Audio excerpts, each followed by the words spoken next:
Hi friends, welcome to Mini's little kitchen. இன்றைக்கி நம்ம சமைக்க போகிற ரெசிபி ஒரு எக் ரைஸ் தான் சமைக்க போகிறோம். இது சாஸ் எதுவும் பயன்படுத்தாமல் வீட்டில் இருக்கக்கூடிய பொருளை பயன்படுத்தி ரொம்பவும் ஹெல்த்தியான முறையில் எப்படி சமைக்கலான்னு பார்க்கலாம். அதுக்கு முன்னாடி என்னோட சேனலுக்குள்ளே ஃபஸ்ட் டைம் வரீங்கன்னா என் பெயர் மினி அசோக். வாங்க சமைக்கலாம். இதில் ரைஸை வேக வச்சு எடுக்கணும். அதுக்காக தண்ணி நல்லா கொதித்ததுமே அதில் ஒரு துண்டு பட்டை, 4 ஏலக்காய், ஒரு அன்னாசிப்பூ, 3 கிராம்பு, ஒரு பிரிஞ்சி இலை, இவ்வளோ நான் எடுத்திருக்கேன். பாஸ்மதி ரைஸ் 1 மணி நேரத்துக்கு முன்னாடியே தண்ணியில் ஊற போட்டு நல்லா வாஷ் பண்ணி எடுத்திருக்கேன். பாஸ்மதி ரைஸுக்கு பதிலாக எந்த அரிசி வேணாலும் இதுக்கு பயன்படுத்தலாம். நம்ம நார்மலாக சாதத்துக்கு பயன்படுத்தக்கூடிய அரிசியும் இதுக்கு பயன்படுத்தலாம். டேஸ்ட்டு நல்லா தான் இருக்கும். அரிசி வேக தேவையான அளவு உப்பும் போட்டுக்கோங்க. 1 டீஸ்பூன் சன்ஃப்ளவர் ஆயில் சேர்க்க போகிறேன். இப்படி நம்ம ஆயில் சேர்க்கும்போது பிரியாணி அரிசி ஒட்டாமல் நல்லா உதிரி உதிரியாக வரும். எப்போ பிரியாணிக்கு நீங்கள் ரைஸ் வேக வைக்கும் போதும் 1 டீஸ்பூன் இதே மாதிரி சன்ஃப்ளவர் ஆயில் சேர்த்துக்கோங்க. அப்போ பிரியாணி ரைஸ் ஒட்டாமல் நல்லா உதிரி உதிரியாக பூ போல் வரும். இனி சாதம் வெந்திருக்கான்னு செக் பண்ணி பார்க்கலாம். சாதம் நல்லா வெந்துடுச்சு. நம்ம பிரியாணிக்கு எந்த அளவு சாதம் வேக வச்சு எடுப்போமோ அந்த அளவுக்கு வேக வச்சு எடுத்துக்கோங்க. இதை இனி ஒரு வடிகட்டியில் நல்லா வடிகட்டி வேறு ஒரு பாத்திரத்துக்கு மாற்றி எடுக்கலாம். ஒரு ஃப்ரை பேனில் 1 டீஸ்பூன் எண்ணெய் விட்டுருக்கேன். நான் 4 முட்டை எடுத்திருக்கேன்.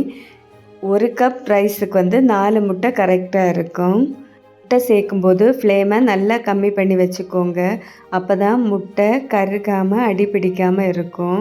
இந்த ரெசிபிக்கு முட்டை நமக்கு 3/4 பாகம் வெந்தால் போதும். ரொம்ப வெந்து ட்ரையாக வர வேணாம். இந்த அளவுக்கு வெந்தால் போதும்.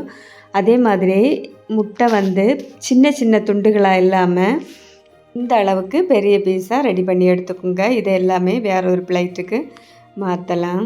இனி எக் ரைஸ் ரெடி பண்ண ஒரு அடி கனமான பாத்திரம் எடுத்துக்கோங்க. அப்போ தான் நமக்கு அடி பிடிக்காமல் இருக்கும். அதில் 2 டேபிள் ஸ்பூன் எண்ணெய் விட்டுக்கோங்க. நான் சன்ஃப்ளவர் ஆயில் தான் யூஸ் பண்ணியிருக்கேன்.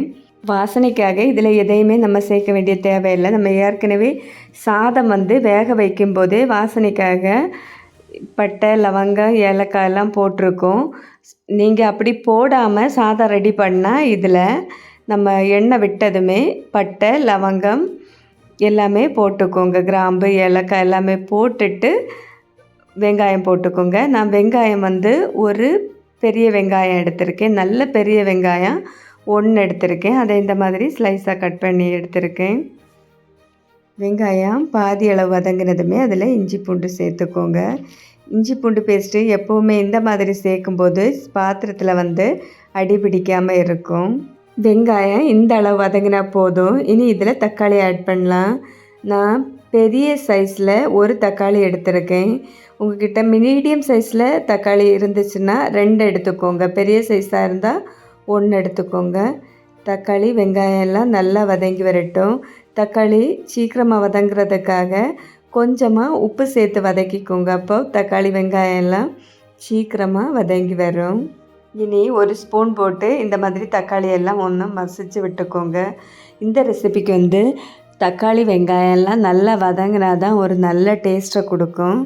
நம்ம தக்காளி, வெங்காயம் எல்லாமே இந்த அளவு வதங்கினதுமே இதில் மசாலா ஆட் பண்ணலாம். அதுக்காக 1/4 டீஸ்பூன் மஞ்சள் தூள், 1/2 டீஸ்பூன் மிளகாய்த்தூள், 1 டீஸ்பூன் தனியாத்தூள், 1/2 டீஸ்பூன் கரம் மசாலா தூள். நான் மிளகாய்த்தூள் காஷ்மீரி சில்லி எடுத்திருக்கேன். நீங்கள் உங்கள் காரத்துக்கு ஏற்ப மிளகாய்த்தூள் போட்டுக்கோங்க. மசாலா போடும்போது ஃப்ளேமை நல்லா கம்மி பண்ணி வச்சுக்கோங்க. அப்போ தான் மசாலா கருகாமல் இருக்கும். மசாலா இந்த அளவு வதங்கினதுமே இதில் மசாலாவுக்கு தேவையான அளவு உப்பு சேர்த்துக்கோங்க. சேர்த்து மிக்ஸ் பண்ணி விட்டுக்கோங்க. சாதம் போடும்போது கொஞ்சம் கொஞ்சமாக போட்டு சாதம் உடையாமல் மெதுவாக கலந்து விட்டுக்கோங்க. சாதம் இந்த அளவு மிக்ஸ் ஆனதுமே நம்ம ஃப்ரை பண்ணி வச்ச எக்கை இதில் ஆட் பண்ணலாம். நான் இதில் 4 பச்சை மிளகாய் சேர்த்துருக்கேன். இது ஆப்ஷனல் தான். உங்களுக்கு தேவைப்பட்டால் சேர்த்துக்கோங்க. கட்டாயமாக சேர்க்கணுன்னு இல்லை. ஒரு பச்சை மிளகாய் போட்டால் போதும். 1/4 டீஸ்பூன் பெப்பர் தூள் போட்டிருக்கேன். கூடவே உப்பு செக் பண்ணி பார்த்துட்டு உப்பு கம்மியாக இருந்துச்சுன்னா கொஞ்சமாக உப்பு போட்டுக்கோங்க. வாசனைக்காக ஒரு கைப்பிடி மல்லித்தழை போட்டிருக்கேன். போட்டு ஒன்றா நல்லா மிக்ஸ் பண்ணி விட்டுக்கோங்க. நான் ஏற்கனவே என்னோடய சேனலுக்குள்ளே ரொம்ப சிம்பிளான ஈஸியான ஒரு டொமேட்டோ ரைஸ் போட்டிருக்கேன். பார்க்காதவங்க கண்டிப்பாக போய் பாருங்கள். ரொம்ப நல்ல டேஸ்டான ஒரு ரெசிபி. அதோட லிங்கை டிஸ்கிரிப்ஷன் பாக்ஸில் கொடுக்குறேன்.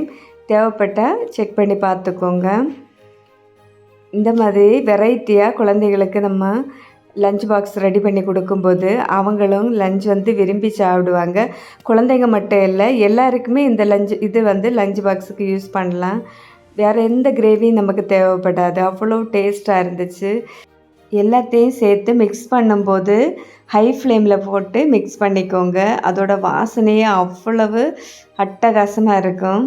இந்த அளவுக்கு மிக்ஸ் ஆனதுமே ஸ்டவ்வை ஆஃப் பண்ணிக்கோங்க. நம்ம சுவையான எக் ரைஸ் வந்து ரெடி ஆகிடுச்சு. நீங்களும் இந்த ரெசிபியை மறக்காமல் ட்ரை பண்ணி பார்த்துட்டு எப்படி இருந்துச்சுன்னு கமெண்ட் பாக்ஸில் வந்து கமெண்ட் பண்ணுங்கள். உங்களுக்கு இந்த வீடியோ பிடிச்சிருந்தா இந்த வீடியோவுக்கு ஒரு லைக்கை போட்டு என்னோடய சேனலையும் மறக்காமல் சப்ஸ்கிரைப் பண்ணிக்கோங்க.